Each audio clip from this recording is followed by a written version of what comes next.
전북 혁신도시로 본사를 이전한 대한지적공사가 본격적인 전북 시대에 막을 올렸습니다. 지난해 9월 혁신도시로 이전한 지방행정연수원이 올해 지방공무원 교육을 본격 시작합니다.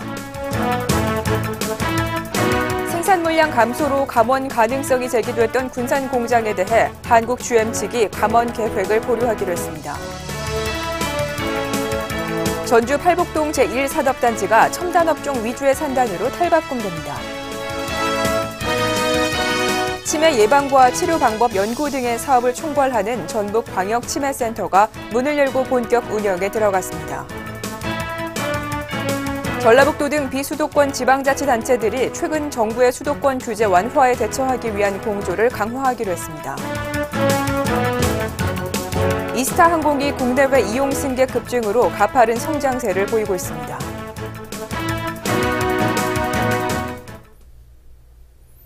도민 여러분 안녕하십니까? 전북 도정 주간뉴스입니다. 전북 혁신도시로 본사를 이전한 대한지적공사가 본격적인 전북 시대에 막을 올렸습니다.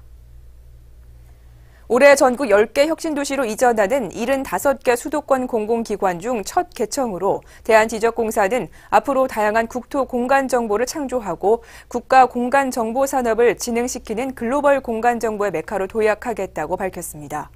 대한지적공사 신사옥은 지하 1층, 지상 8층 규모로 준공됐으며 태양광과 지열 에너지 활용이 가능한 시스템을 도입해 에너지 효율을 높였습니다. 지난해 9월 혁신도시로 이전한 지방행정연수원이 올해 지방공무원 교육을 본격 시작합니다. 지방행정연수원은 올 한 해 동안 집합교육 74개 과정 6,700여 명과 사이버교육 120개 과정 16만여 명 등 총 16만 6,700여 명을 대상으로 교육을 진행할 예정입니다. 집합교육 대상자들은 길게는 10개월간 전북 지역에 머물게 돼 지역경제 활성화에 일정 부분 기여할 것으로 기대를 모으고 있습니다. 생산 물량 감소로 감원 가능성이 제기됐던 군산 공장에 대해 한국 GM 측이 감원 계획을 보류하기로 했습니다. 지난 26일 한국 GM 노사는 사자회동을 갖고 원만한 노사관계를 지속하기 위해 현행 2교대제 운영을 긍정적으로 검토하겠다고 말한 것으로 전해졌습니다. 또 설 이후에도 노사 대표자가 계속 만나 2교대를 유지하는 데 따르는 대안과 효율성 제고 방안 등을 협의할 예정이라고 밝혔습니다. 전주 팔복동 제1산업단지가 첨단업종 위주의 산단으로 탈바꿈됩니다. 오는 2016년까지 총 사업비 1,154억 원을 투입해 진행될 팔복동 재생사업은 오는 6월까지 사업 시행계획 용역이 마무리되면 8월 중에 공사 착수가 가능해집니다. 산단 재생사업은 노후 산단의 고질적인 문제인 도로와 공원, 주차장 녹지 등의 부족한 기반시설과 근로자 편익시설 확충 사업이 집중 추진되며 경쟁력 강화를 위해 고부가 가치 산업인 전자와 기계, 자동차 관련 업종을 신규 유치업종에 포함시킬 방침입니다. 한편 현재 입주한 기업은 이전 시까지 현재 업종 유지를 허용하되 신규로 입주한 기업은 재생 계획에 맞는 첨단 업종 등만 입주할 수 있도록 할 방침입니다. 치매 예방과 치료 방법 연구 등의 사업을 총괄하는 전북광역치매센터가 문을 열고 본격 운영에 들어갔습니다.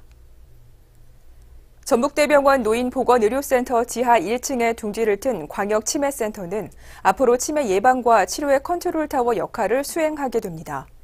또한 도내 다양한 치매 유관 기관들과 유기적인 체계를 구축해 치매 예방 교육과 홍보 활동, 치매 진단과 치료, 재활 등의 활동을 벌일 예정입니다. 전라북도 등 비수도권 지방자치단체들이 최근 정부의 수도권 규제 완화에 대처하기 위한 공조를 강화하기로 했습니다. 이에 따라 지역균형발전협의체는 지난달 실무협의회를 열고 지방이 서로 연계해 수도권 집중을 유발하는 각종 규제 완화 정책의 개선과 변경을 요구하는 등 체계적으로 대응해 나갈 방침이라고 밝혔습니다. 전라북도는 정부의 수도권 규제 완화 정책이 도에 미치는 영향을 분석해 지역경제 활성화 방안들을 발굴해 건의하고